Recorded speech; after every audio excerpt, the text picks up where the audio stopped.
Hey, you feeling alright? Well, whatever. I'm just winging it here. Ever since then, I haven't been able to react at all whenever I see Tom. I'm home. Huh? Where's dinner? I wonder, the shadow seems to be talking to me. But I can't make out what it's saying. Hey. Both of you, say something to Mom, will ya? No way. You know, we really don't need a dad in this house. My name is Jessica Thompson, a 40-year-old mother of two. My husband, Tom, is 2 years older, and we got married when I was 25. We were colleagues at the same company, him being my senior. We started dating about a year after I joined the company, got married when I found out I was pregnant, and I became a stay-at-home mom at Tom's request. He said, "I'll earn enough, so all you need to do is take care of the house." Back then, I found those words very reassuring. Then our son, Mark, was born, and 2 years later our daughter, Emily, came along. From that point on, my days were filled with housework and parenting. That was partly because I didn't have any reliable family or in-laws nearby. Both my parents' house and my in-laws' house were more than an hour away by plane. Since I moved to New York for college, even though my mom came to help when I gave birth, it was impossible for her to stay for a long time. Looking back, I should have gone back to my parents' house for childbirth. But back then, Tom's wish for me to protect our home had deeply rooted itself inside me. My mom always told me to come back home if things ever got too tough. But I, at the time, was unaware of this and turned her down. Now, Tom is a sales manager at a mid-sized trading company. And this year, with Emily entering junior high, I've started working part-time. Tom suddenly started saying this to me. You know, I've been thinking. It's probably better if Mark goes to a private high school, don't you think? As for me, I was fine with whatever he preferred, be it public or private. Actually, where I grew up, public schools were the only option, so I didn't really understand the difference. But it seemed like Tom had a different perspective. You might not be aware of this, but in the corporate world, the university you graduate from creates significant cliques. You can't really get into a good university if you go to a public high school. Private is definitely the way to go. I wish he would have told me all of this when Mark was entering middle school. This is ridiculous. If I really want to go somewhere, I'll look up a good prep school myself. And with that, Mark starts searching on the computer, showing me various local prep schools, summer programs, and winter courses. Emily, being a brother's girl, watches from behind and asks him to let her know if he finds anything good. Sadly, my kids are better at gathering information than I am. So as a parent, the least I can do is not get in the way of their future plans. That's why, to contribute even a little to the tuition, I started working part-time, not just relying on Tom's income. But when I brought this up, Tom just said, "Well, if that's what you want, let him do as he please. You just want him to get into a good school." That's about all a parent can do, isn't it? And that was all he had to say. He's right, of course. But every time he said that, I couldn't help but feel a bit abandoned. Maybe it's because I barely spend any time with Tom. Since Emily was born, the intimate side of our marriage has completely vanished. Of course, it might have been because I was always busy and exhausted from childcare. Tom did say to me, "If it's too hard, you should hire someone to help." I appreciated those words. But they also made me push myself too hard to handle everything on my own. I even collapsed from exhaustion once. That's when I finally broke down and called my mom, crying. She panicked and flew in to help, staying with me and the kids for a while. I even told her about Tom's suggestion to hire a babysitter. If he's saying that, you should take him up on it once in a while. You've always been like this, trying to do everything by yourself until you're completely overwhelmed. Saying this, my mom stroked my head as I lay there, and I felt both comforted and pathetic at the same time. Yes, I always wanted to handle everything Tom asked of me on my own. And at night, I would be so exhausted that I'd just fall asleep. Before I knew it, we had become a couple in name only. And by the time I realized that this might not be good for our marriage, so much time had passed that I had lost count of the years. Sure, there were times when I thought, why won't he help me? Why doesn't he play with the kids once in a while? But then another part of me would immediately counter that thought. He's working hard so that I can always be with the kids. I'm really grateful for that. So, I have to do my part properly. Even if it means living a life full of miscommunications. One day, Emily held her laundry in her hands and announced, I'm gonna start doing my laundry from today. Is that okay? She asked, even though she hadn't really helped out around the house before. That was surprising, and I said, well, that's a nice offer and I appreciate it, but what brought this on? You have been really busy lately. No, wait, that's not it. You see, Mom, I don't like washing my clothes with Dad's. Now that I think about it, this girl has always been sensitive to even slight changes in scent, often making such comments. Dad's laundry has a weird smell. I don't want it to rub off on my clothes. You don't put any scent on your clothes, Mom, which is good. Please don't. At that time, I just thought she was talking about the hair products he always uses. And now she's in puberty. I've often heard that daughters start to dislike their father's belongings around this age. But the story didn't end there. Mom, I need to talk to you. When I came back from my part-time job, Mark was waiting for me. His extremely serious expression told me this wasn't a trivial matter. While we moved to the living room, taking off my jacket, I asked, "What's up? It's unusual for you to come to me with such a serious look on your face." "Yeah, it's about Dad," I gasped. As we sat facing each other on the living room couch, Mark then said, "Hey, Mom. How much do you know?" "About what?" Mark sighed lightly. "Right, I should have known. What do you want to say?" "Listen, Mom, calm down and hear me out. Emily came to me saying that Dad is having an affair." "An affair?" I never thought I'd hear such a word from the mouth of my 15-year-old. "You really haven't noticed, have you? From your reaction just now. But, Dad is a workaholic." "Mom, please, you need to face reality. No matter how much of a workaholic Dad is, why haven't we ever had a single family vacation all together? Is his company really that terrible?" "But your dad is a director now, he's busy." "Yeah, now. But he was a manager before. And you know what, we have families like that in my class too. The parents are so busy they hardly ever see their kids, but at least they take them on overseas vacations in the summer to make up for it." "What about us?" Mark added on. I fell silent. Now that he mentions it, that's true. I, and only I, take the two of them to my parents' and my in-laws' homes out in the countryside for major holidays like Thanksgiving and Christmas. Since it's a plane ride away, we also take the opportunity to travel around various places. There are a decent number of tourist spots as well. So, I thought that was good enough. No, maybe I was trying to convince myself that it was good enough. I always thought Dad was irresponsible. Irresponsible? He's the one supporting our livelihood. That's a parent's obligation, isn't it? What Emily and I are trying to say is whether Dad is actually interested in you or us. I felt as if I had been struck by lightning. So, it's finally been said out loud. And Emily, she first hated the smell of Dad's laundry. Then she realized it smelled like women's perfume. When she hangs out with her friends on her days off, right? Even if she doesn't buy it, she'd at least check out the perfume testers, right? She noticed that the scent from Dad's laundry mostly smelled like women's perfume. Emily is sensitive to smells and remembered that. "And, I have something to apologize to you for." "What?" "I skipped cram school a few times and tried following Dad." "What? You did that late at night?" I apologized in advance because I thought Emily might try to do it if I left her alone. And you know, Dad isn't working crazy late hours.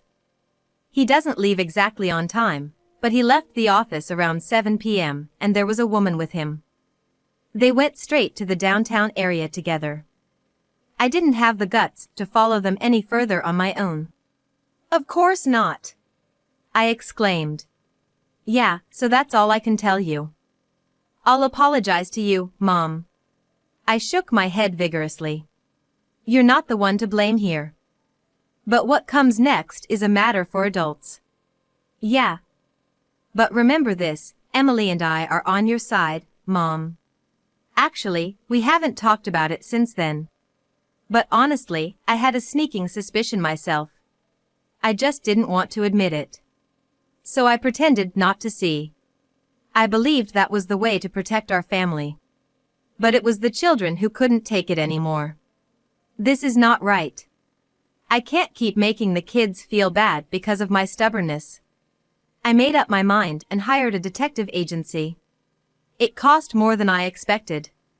But I think it was worth pouring my part-time job earnings into it. The result was as bad as it gets. As I looked through the evidence sent by the detective agency, I felt something inside me snap. What have I been maintaining this family for, and for whom? We didn't have time together now, but I thought someday Tom and I could enjoy our time together as a couple. Mom? How long had I been zoning out? I had taken a day off from my part-time job to look at the documents. Until the kids came home, I couldn't do anything. This is not right. I tried to hide the evidence from my sight by covering it. Why? I want to know too. That's not something for kids to see. Come on, I'm already 15.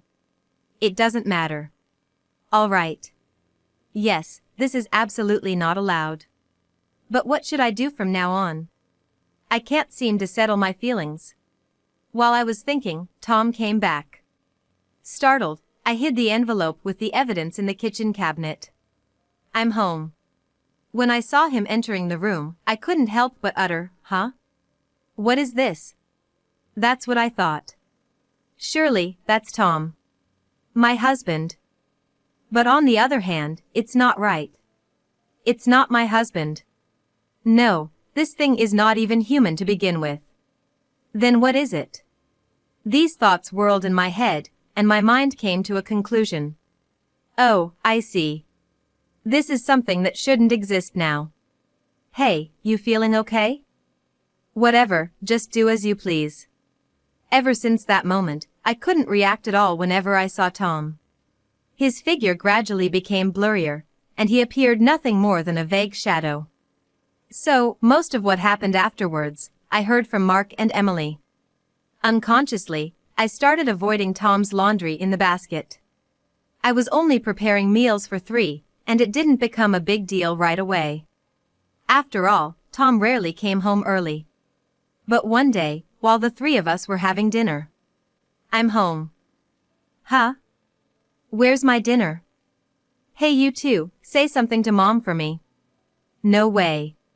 Why do we have to speak up for Mom to you? That was what Mark responded. Look, we don't need a dad in this house. Then Emily took out her smartphone and started to make a call. Hello, Grandma? It's Emily. He's here, so please come quickly. I wondered why Emily was contacting my mother. I heard voices saying, stop it, and it's too late now. I was just watching the situation as if it was someone else's problem. After about 10 minutes, my parents arrived, bringing another man with them. Emily indeed called our grandma, my mom. But they arrived so quickly? What's going on? Mom, what happened? Ah, Jessica.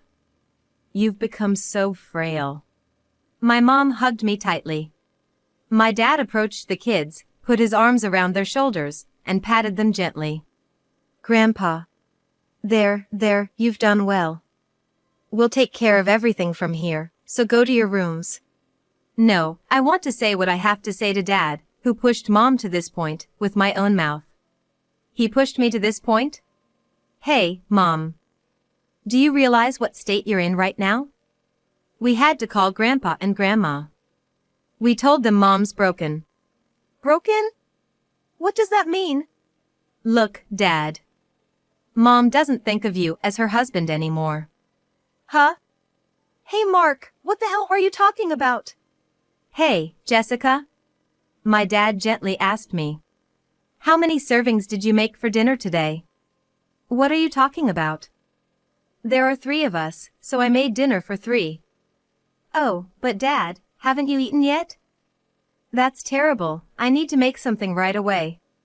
I started to get up, but my mom held me back. That's not it, Jessica. We've already eaten. Don't worry about it. We're just here to talk to him. To him?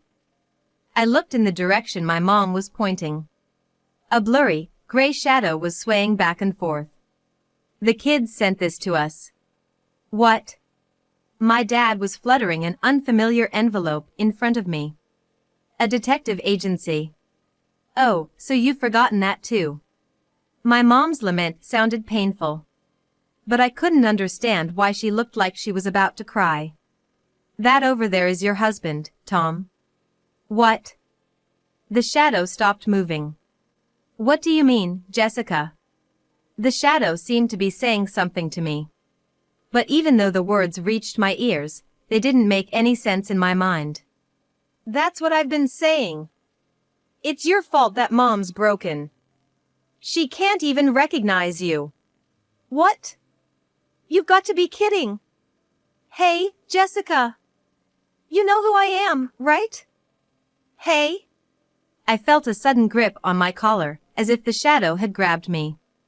But still, it was as if the words were coming from a distant place, and I couldn't understand what was being said.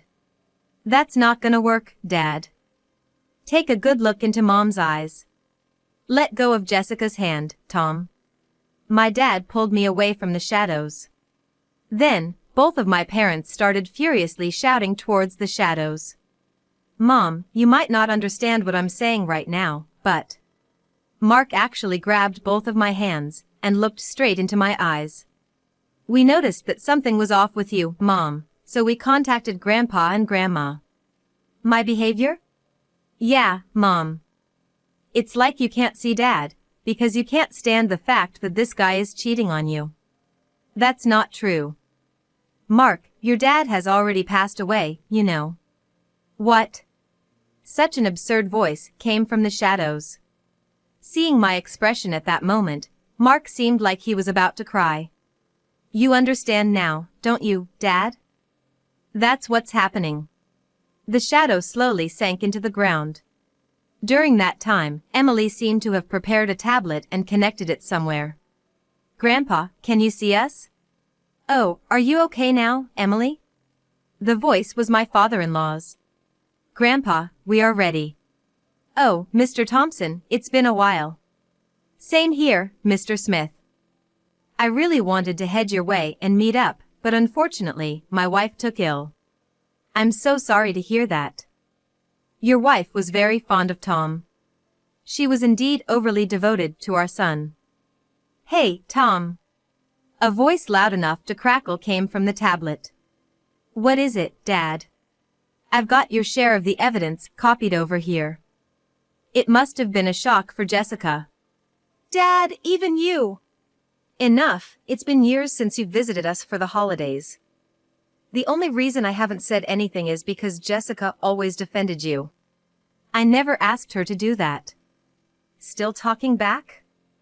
Your mother was always troubled, not being able to refrain from complaining to Jessica about you not coming home. She knew she shouldn't have said those things, but couldn't help expressing her regret. And yet, you couldn't come because of that? Want me to read out the documents? Mr. Thompson, could we handle that part here, please? Of course, let's take a good look at how our son reacts to this.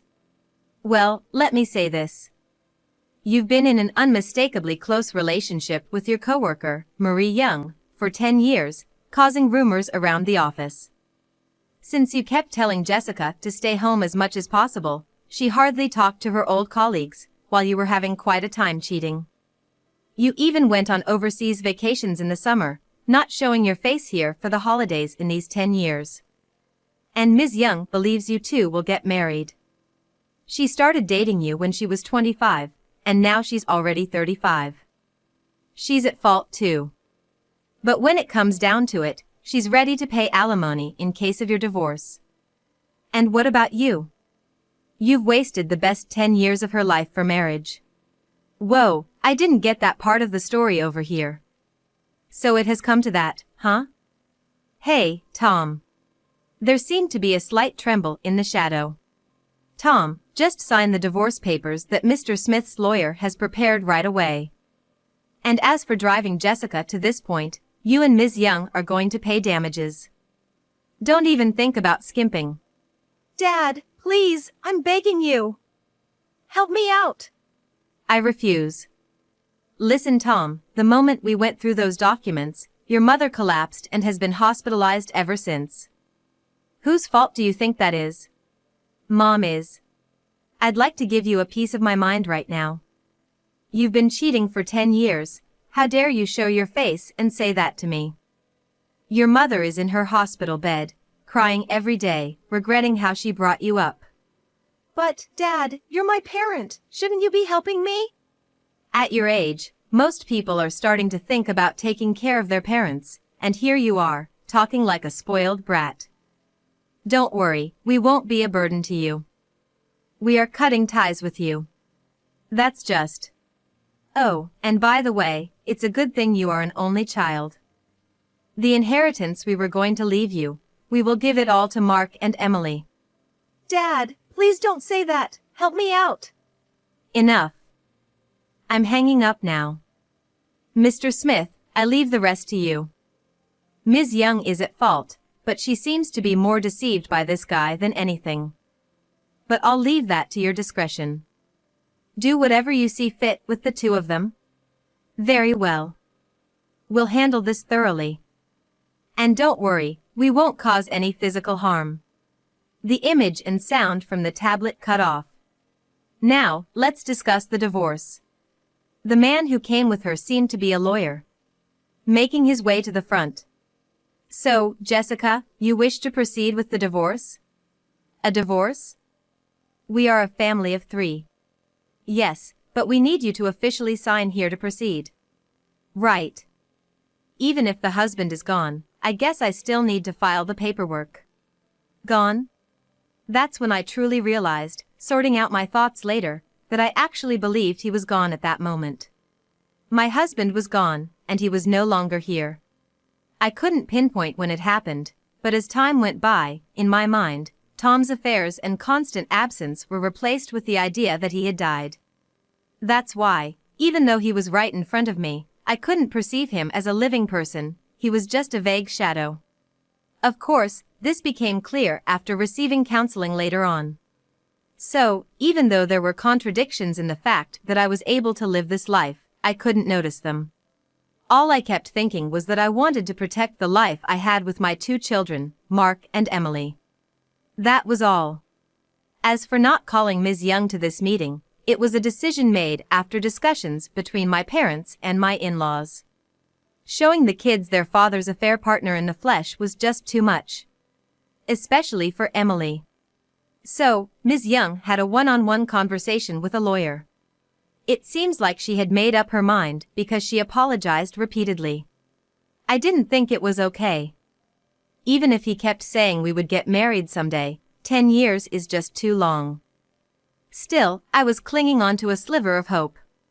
And she also talked about my odd state. I was constantly told by him that his wife was cold, but I didn't think it was true. Apparently, he had always told her that I was a cold woman who always excluded him from the family. I changed from feeling sympathy for him to falling in love with him, but now I see, I was just being deceived. Her voice was trembling with anger at that moment. Mr. Lawyer, I will definitely pay the compensation to his wife. On top of that, I have a request. I want to sue him for marriage fraud. Is it possible? Do you have any evidence? I recorded his words just in case a time like this would come. What about getting married to him after he divorces his wife? I've completely woken up after this incident. I'm going to break up with him. Even though she is referred to as a veteran clerk in the office, it seems she is a very skilled worker. The evidence was properly collected and organized. It seems that because she loved him, she couldn't help but hate him intensely. In the end, Tom had turned even the woman he thought was on his side against him. Later on, both of them ended up resigning from the company. However, the circumstances were slightly different. Their relationship had spread to a certain extent within the company. It just hadn't been made public. That's why it was a big deal when Ms. Young exposed that she was suing Tom. "What the hell, you're doing such a thing. I've been meeting with you because you were always saying that your wife was cold to you and you couldn't divorce her. So what? You came along for the summer vacation trip, didn't you? It was you who came crying to me, saying that your wife told you not to come." I was surprised. Hearing about the state your wife was in. She thoroughly exposed everything to the people around, and then Ms. Young resigned voluntarily. The compensation from her to me was paid in a lump sum. It was accompanied by a short letter saying, "I apologize." Tom eventually had to resign as well. An employee who causes a lawsuit is not needed, that's what it came down to. The compensation for me and child support for the kids was temporarily covered by my in-laws, and the rest would be squeezed out from his personal savings and the sale of the property, as well as from his monthly income. But considering his age and the fact that he was in a managerial position, I wonder what kind of job he can get now. Well, it's none of my business, but I started to receive treatment at the hospital immediately after driving Tom into a corner. Half of it was for examinations and the other half was for counseling. Since it was determined that there was no disruption to my life aside from the issues with Tom, I decided to move back to my parents' house with my kids. I'm sorry for making you change schools at a time like this. It's okay. It's about time for entering high school anyway. I would have been separated from my friends either way. I'm a bit sad about being away from my friends. But it's much better than living with that man. I really want to cherish my kids who say such things. I'm still continuing with counseling. Just not having the root cause of the problem there is a big relief. I'm thinking about going back to work full-time once I get a little better. For the kids and for myself.